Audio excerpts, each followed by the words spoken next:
Sagunging rawuh ingkang sawedayanipun sugeng siang sugeng pinanggen malih kalih seni jaranan mudha kencan laras saking mijil saking dusun Gumelem Kilen Padukuhan Karangwungu siang samenika kajiba wonten pentas lumantar dalemipun Bapak Saripan Sakrimbit dene Bapak Saripan enjang utawi dinten samenika mentas angin jabaken kang putra putrinipun mika sampunipun ijab kabul muga dadosa keluarga ingkang sakinah mawaddah warahmah. Derek tanem sawijinipun panganten siang sakmenika sampun paripurna. Dene saking keluarga muda kencan laras badhe kawiwitan. Bilih anggenipun sak mangke kula sak kanca saking muda kencan laras pentas wonten iki kirang paso kirang amruk jubra dhumateng manah panjenengan sami. Mboten namung saking kula sak rombongan nyuwun agunging pangapunten ingkang seageng-agengipun. Kandatur sugeng siang, sugeng midhangetaken nuwun, nuwun, nuwun.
Ketitik kang ala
ditondo lakuning baroko amrajane jatuh mujo mring anggairo kudu eling yen lumaku amulan angat depan mri jakasi kesandunging laku kali sing kaya lamon temangan ingang kusang satemah atau kang tumuju kekerwika tanapa karya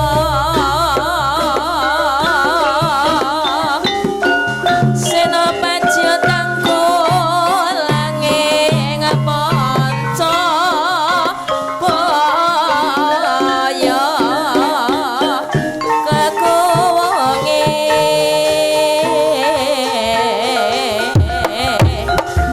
yo yo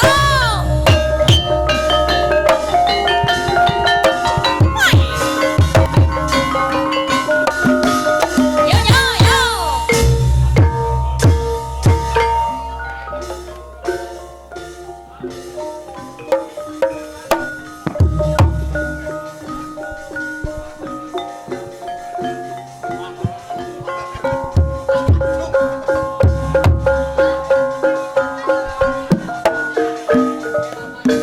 hae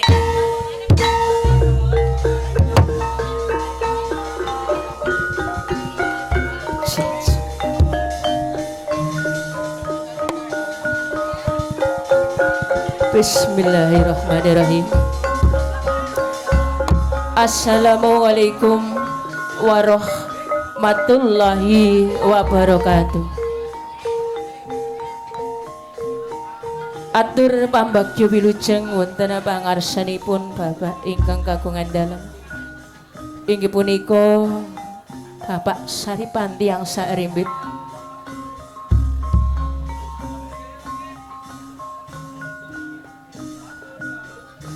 Ugi atur pambagyo wilujeng dumateng keluargi besan ingkang saking tlatah Mandiraja ingkang kawula hormati.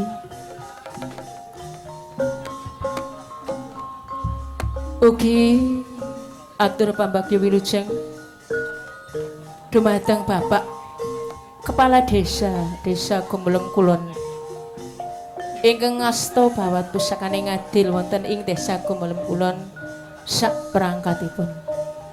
Dumateng sesepuh saha pinesepuh ingkang tansah kita hormati. Ing mriki kawula minangkani undanganipun Bapak Saripan tiyang sakrimbit supados paring panglipur wonten ing keluargi Bapak Saripan tiyang sakrimbit saha sedaya masyarakat wonten ing Desa Gumulem Kulon mriki wonten ing Krumbul Kedung Jeblok mriki. Ing mriki kawula namung nyuwun iti pangestu mugi anggen kawula tiyang sak gotra minangkani dawuhipun Bapak Saripan tiyang sak keluargi mugi tansah pinaringan karahayan anggenipun nglampahi dawuhipun Bapak Saripan wilujeng slamet rahayu boten manggih alangan satunggal punapa ugi keluarginipun Bapak Saripan tiyang sak keluarga. Ing mriki kawula sagotra sampun samejo badhe anglampahi inggih menika tari seni jaranan saking Karangwungu. Nanging mbok bilih ing mangke kirang paso kirang nuju prana dumateng penggali panjenengan sami sedaya boten sepe kalau namung sagedipun nyuwun agunging samudra pangaksami ingkang saageng-agengipun. Wasana saking kawula namung sekap semanten kirang langkungipun Boten supaya kawula namung nyuwun agunging samudra pangaksami. Nyuwun.